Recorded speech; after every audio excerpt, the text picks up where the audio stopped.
To understand how a trap works, you must look at the environment where it's set. Take Franklin Tower in Chicago. At night, it's a massive, isolated structure. The city continues buzzing outside, but inside, the graveyard shift is quiet, empty, and entirely cut off. This building's dimensions are strictly defined: 38 floors. Every hallway and elevator is monitored by over 2,000 cameras. At the center of that locked system sits one observer, Ethan Brooks. For 3 years, his job relied entirely on the predictability of this space. He watches monitors, answers calls, keeps doors locked after midnight. When you spend 3 years staring at the exact same hallways, you learn the building's rules. You trust them. And that absolute certainty in the physical geography is exactly what makes a spatial impossibility so effective. At 12:18 a.m., the system breaks. Camera 112 cuts to static for 3 seconds. When the feed returns, a tall man in a black business suit stands inside elevator C. His face is entirely hidden by the shadow of his hat. The elevator display scrolls past the highest levels, floor 27, floor 34. Then it bypasses the physical roof of the building entirely, stopping at a number that does not exist in the blueprints, floor 39. Notice what the intruder does. He never moves. He never blinks. He refuses to look at the camera. He steps onto an impossible floor, and the camera feed instantly goes black. It's an anomaly that actively forces the night guard to investigate. The building's software is functioning perfectly. The intruder's presence points to a highly coordinated mechanism. The entity is a lure. It mimics the behavior of an ambush predator. By breaking the established rules of reality just enough to demand attention, the trap draws the observer out of safety and positions him squarely in the kill zone. The moment Ethan steps into elevator C and presses floor 38, the doors close and the physical laws of Franklin Tower begin to degrade. We can see this deviation by tracking his ascent. A standard ride to the top floor takes less than 30 seconds. This ride stretches past 40, then 50, then a full minute. The elevator operates in a time frame outside the building's physical height. The isolation is systematic. When Ethan radios his supervisor, the transmission dies completely, replaced by static.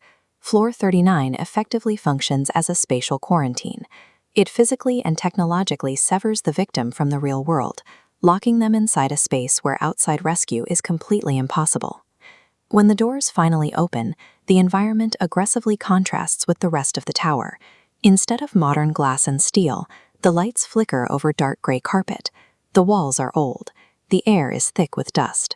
The environment immediately goes on the offensive.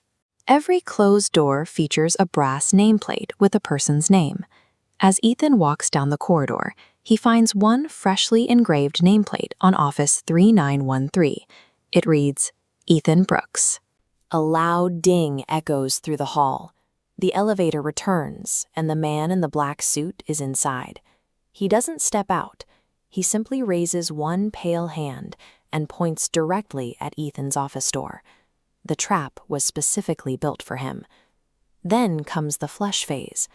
A weak voice pushes through the radio static, warning Ethan not to open any doors, because the floor is trying to make him stay. At that exact moment, every single office door unlocks and creaks open simultaneously. Inside the rooms are hundreds of people sitting at desks. Their eyes are entirely black. In perfect synchronization, they all stand up from their chairs. Behind them, every computer monitor flashes to life, illuminating the dark rooms with a single message: Welcome, new employee. The entities move with a slow, deliberate cadence. This synchronized walk creates a pressure that forces Ethan away from the offices, funneling him back toward the elevator. The swarm is deployed to induce immediate panic. By maintaining a steady pace rather than sprinting, they dictate his path and leave the elevator as his only rational option for retreat. Ethan sprints for the only exit. He slams the call button as the footsteps close in, rushes inside the moment the doors open, and repeatedly hits the button for the ground floor. The doors close. The elevator starts to drop. The digital display counts down: 38, 37, 36. He lets out a breath of relief, believing he successfully descended out of the quarantine zone. Then the floor executes a final architectural override. The display freezes, every light inside the cab goes completely dark, and a child's laughter echoes from the ceiling. The elevator halts. The digital display changes one last time, illuminating the number 39. The doors slowly slide open to reveal the exact same impossible hallway. The loop provides a moment of relief before revoking it. This false descent ensures that when the doors open again, the victim's momentum is gone, and the hallway feels inescapable. When Ethan looks down the corridor a second time, the hundreds of employees are gone. The offices are empty. At the very end of the hall stands only a little girl in a red coat. She smiles gently at him, whispering that he can leave, but he will always come back. This confirmation shifts the nature of the threat. Floor 39 is manipulating time itself. Ethan's phone displays a missing person report for himself. The alert is logged at 12:41 a.m., yet his watch shows 12:26 a.m. A system cannot generate a missing person alert 15 minutes before the disappearance occurred, not under the normal flow of time. Floor 39 functions as a spatial trap that resolves into a predestination loop. By the time that Ethan stepped into elevator C, his timeline had already collapsed into a closed circle. His fate was locked in the future, before he ever made the choice in the past. Franklin Tower is a standard corporate high-rise. For Ethan Brooks, the night shift meant checking locks, walking empty halls, and executing a thoroughly predictable routine. That routine broke the moment his elevator chimed and opened onto a physically impossible 39th floor. The corridor was lined with offices, and on one of the doors, a small brass plate was engraved with his own name, designating him the Senior Operations Manager. This discovery poses a distinct logistical question. How does a supernatural entity operate when it seeks to recruit its victims into a corporate hierarchy? Faced with the anomalous corridor, Ethan did exactly what a rational person would do. He sprinted outside, quit his job, relocated to an entirely different city, and changed his phone number to sever all ties. But geographical distance is only effective against physical threats. To understand why Ethan's disappearance was a mathematical certainty, we have to decode the 3 operational rules governing the tower. The first mechanic is psychological duplication.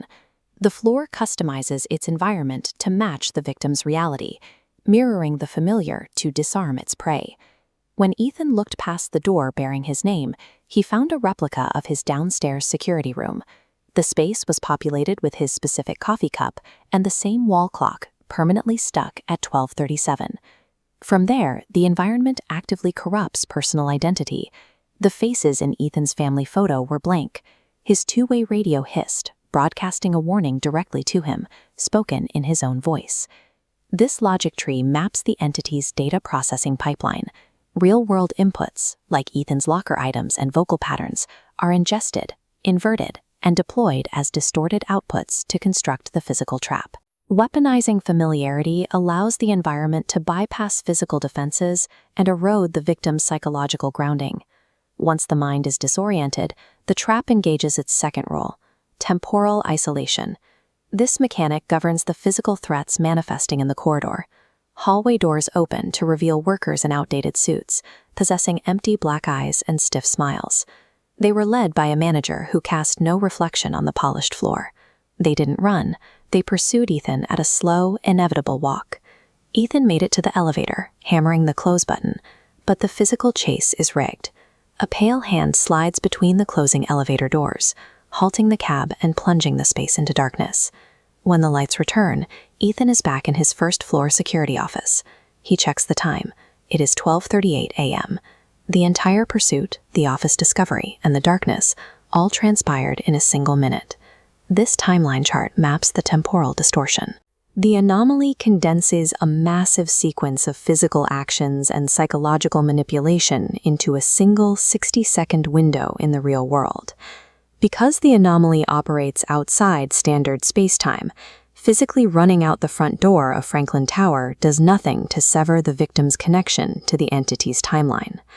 The final mechanic is reality infection. The 39th floor functions as a tracking contagion, marking its visitors for future retrieval. For 3 months, the infection remained dormant. Ethan lived in his new city, convinced his geographical relocation had kept him safe. Then the trigger event occurred. An unmarked envelope arrived containing a corporate ID card. It featured a photo of Ethan in a black suit and a new title, Floor 39, Night Supervisor. The breach of containment followed immediately. Every clock froze at 12:37. His residential elevator opened, revealing a lit 39th floor button. The 39th floor is a targeted, infectious state of reality that systematically hunts down its marked employees, regardless of where they hide. The official police report documents Ethan Brooks' disappearance 3 months after the initial incident at Franklin Tower. Building security cameras captured him stepping into his apartment elevator. The footage timestamp is the critical data point here. It happened at exactly 12:38 a.m. Looking at this timeline comparison, we see the true structure. The original escape at 12:38 a.m. and his final disappearance perfectly align. There was no 3-month gap. The timeline bends, closing the loop back to the minute he fled. When you connect these 3 mechanics, the reality becomes clear. The 39th floor is a binding, supernatural contract rather than a physical location. Once a corporate anomaly prints your name on the door, your shift is eternal. It is inescapable, and it is already underway. If you work the night shift, watch your cameras closely after midnight. And whatever you do, check your elevator buttons very carefully.